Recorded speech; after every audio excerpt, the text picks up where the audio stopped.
If you feel like this isn't the first time you've seen us do this, that's because it isn't. We'll explain later, but for now, we're checking out of our horrible Airbnb and into a hotel. It's 4 a.m.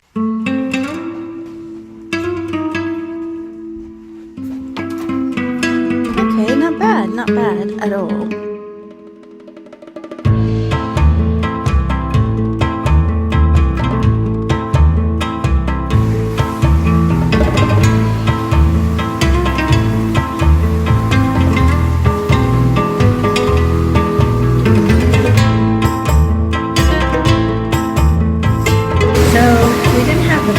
Airbnb experience. We arrived here in Belgrade last night and immediately had to check out because the Airbnb that we had booked was not air conditioned like they said that it was, and it's the height of summer here. So we checked out at 5 a.m. and Airbnb paid for us to stay here. Well, actually they didn't. At least not until 4 months and about 10 case managers later. But that's a different story. Back to the video. It was only supposed to be for that night or the next 2 nights while we figured out another Airbnb to actually move to. Unfortunately, it is summer in Serbia, so we couldn't actually find an Airbnb that we thought was suitable. Well, met our criteria. That means that we stayed here for 35 days. We're aware that that's not like something that most people want to do or are able to do, so we thought we'd take the opportunity to actually do a little bit of a review of what it's like to live in Hilton Belgrade for a month. And just remember, this is not normal for us. This is the first time it's ever happened.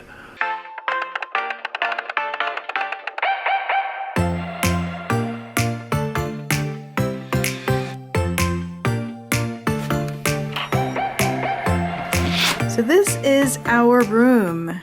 Normally, since we have status with the Hilton, we are diamond members, we would get a suite, but apparently this hotel doesn't have many suites, and so we haven't been able to get upgraded. King bed.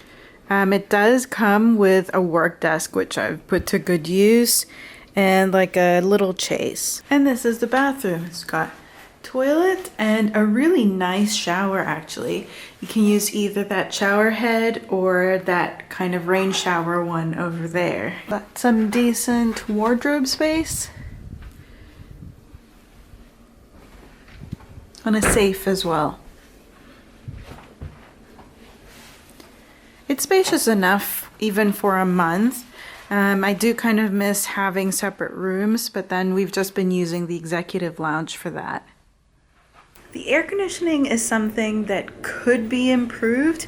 It's certainly better than our Airbnb that didn't have functioning air conditioning, but this one doesn't go below 20 degrees. Rob likes it a little colder than that. And the other issue is that it seems to be motion activated, and that's not a problem when we're here during the day, but at night it does seem to at some point shut off, and we tend to wake up and it's really quite hot. Yes, I'm the one at fault. I like it at about 18 degrees. That's actually like 14 degrees. Breakfast at the Hilton is something that you generally have to pay for. It's a little bit extra on top of how much you're paying for your hotel room. And there are 2 places that you can actually get breakfast. The first one is downstairs in the main restaurant, and that one has a much bigger selection.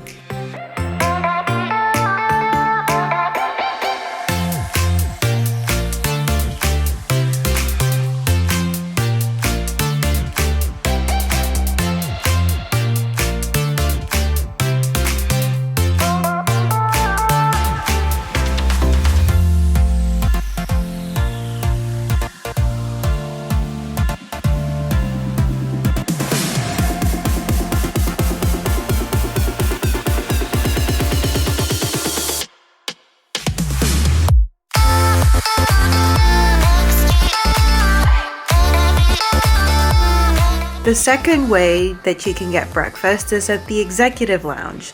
You have to pay extra for executive lounge access, or if you're, I think, a gold or diamond Hilton Honors member, then you just get that for free regardless of what room type you've selected.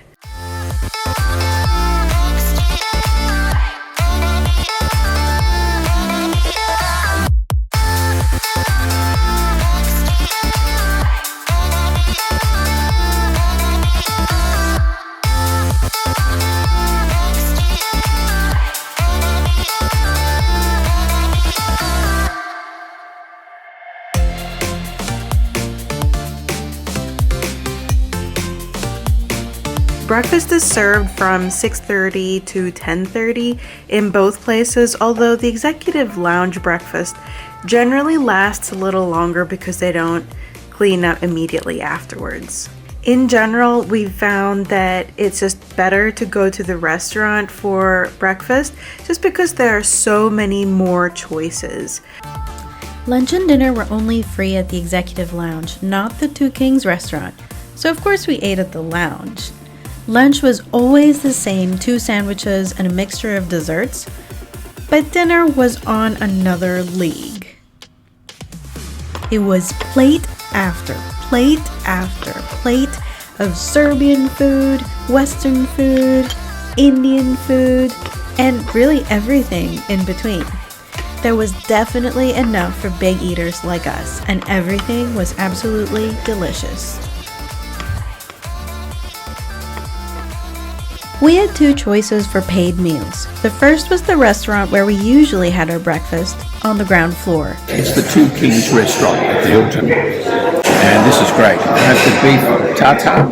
People that know me, it's a bit rare for me to actually order something like this. I primarily ordered it for Nikki, but I've got to say, this is really spicy, and I'm really enjoying it. It's really nice. And Nikki, you have the chicken soup? Soup with semolina dumplings. What did you get?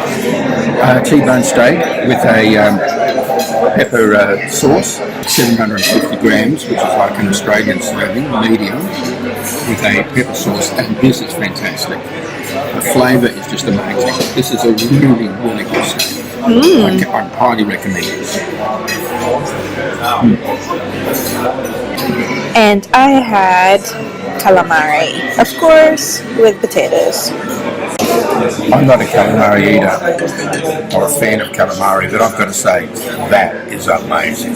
I am a calamari eater, and I think that's probably the best calamari that I've ever had. I'm not even exaggerating. Apparently this chef is an Italian chef, and it shows.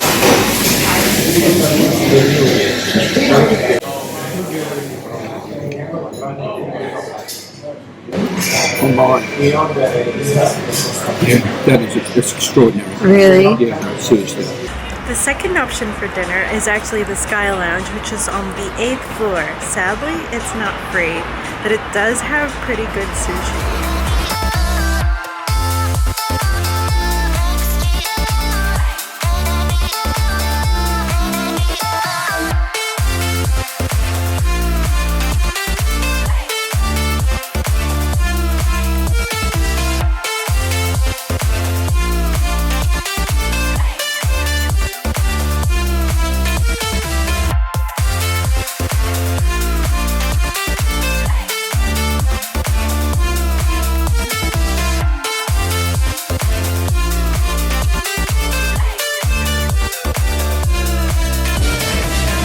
For my entree, my starter, I have Japanese miso soup. It looks delicious. Oh yeah, it's good.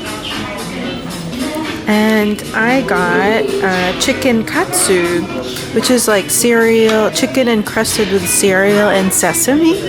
So what was that called again? Katsu chicken? It's chicken katsu. Oh, that's and different. It is perfectly crisp. Stir-fried noodles with beef. Yeah. It smells good. I'll now tell you what it's like. I won't embarrass myself by using the chopsticks just yet. Oh yeah. Yeah? Yeah. Very tasty. This is called yakuza, It is salmon with avocado and mayonnaise, and it looks really good. I've actually already had a bite. It's excellent. The best part about the hotel? Is that you're here with me? It's the spa. Oh.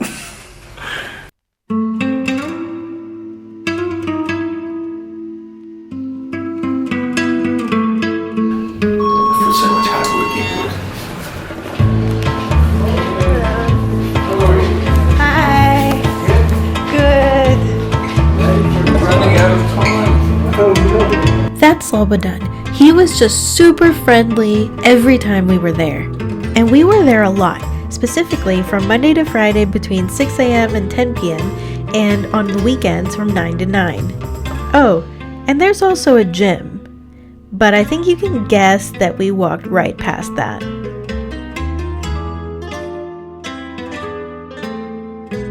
Now there are a few parts of the spa and we'll go through each one quickly. There are 2 treatment rooms, which we didn't get to try. There were his and hers changing rooms, which were pretty spacious and included a locker to keep your stuff and a pretty big shower. And then, of course, there was the spa itself. Even though it wasn't quite as hot as we would have wanted, we still spent a really long time in it, every single day. There was a hammam, or a steam room, a biosauna, which had drier heat than the hammam, and 2 different kinds of showers. This Caribbean shower was amazing. It had different jets on the ceiling and on the sides, and it had scents like peppermint. There was also the Kambala shower for after the hammam. Oh man. That's got your name written all over it. You hop under, I'll pull the chain. No. I've just been in the hammam. Hammam. That was really hot. So now you want to And now I'm going to do this. a bucket of ice water, pretty much.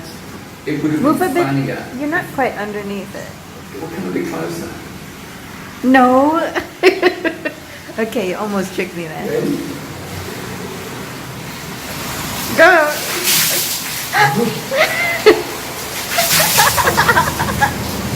I'm awake. How'd that feel? Refreshing. Not too bad. And just in case you hadn't relaxed enough, there was also a lounge inside the spa. In general, we really enjoyed our stay at the Hilton Belgrade. The spa was definitely a highlight, but so was the food. Before you think this was sponsored, it wasn't.